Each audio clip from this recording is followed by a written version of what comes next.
ఇప్పుడు మనం తయారు చేయబోయే రెసిపీ బ్రెడ్ హల్వా అండి. అందుకే మనం బ్రెడ్ని తీసుకుని సైడ్స్ మనం కట్ చేసేసుకోవాలండి. ఇవి బ్రెడ్ 2 పీసెస్గా కట్ చేసుకోవాలి. ఇప్పుడు పాన్ వేడైన తర్వాత దీంట్లో కొంచెం నెయ్యి వేసుకుని దీంట్లో డ్రై ఫ్రూట్స్ వేసుకుని వేపుకొని పక్కన పెట్టుకోవాలి.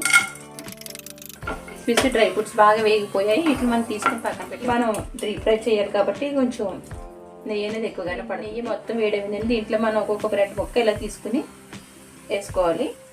ఇప్పుడు మనం ఒక స్పూన్ తీసుకుని దాంతో ఇలా సైడ్ తిప్పుకుందాం. తీసేసుకుని పక్కన పెట్టేసుకోవాలండి. ఇది ఒక కప్పు షుగర్ తీసుకోవాలి. అయితే షుగర్ తీసుకుందామో అదే కప్పుతో వాటర్ కూడా వేసుకోవాలండి. తీగపాకం అంటే జస్ట్ మనకి ఇలా పట్టుకుని ఇలా ఇప్పుడు మనం ఈ పాకంలో వేసుకున్న తర్వాత నేను ఇలా అక్కడక్కడ చిన్న చిన్న ముక్కలుగా తగిలేలాగా డ్రై ఫ్రూట్స్ వేసుకుందాం. చేసుకున్న తర్వాత హల్వా మొత్తం ఒకసారి అంతా కలుపుకోవాలి. ఓకే అండి, అంతే మన బ్రెడ్ హల్వా రెడీ అయిపోయింది.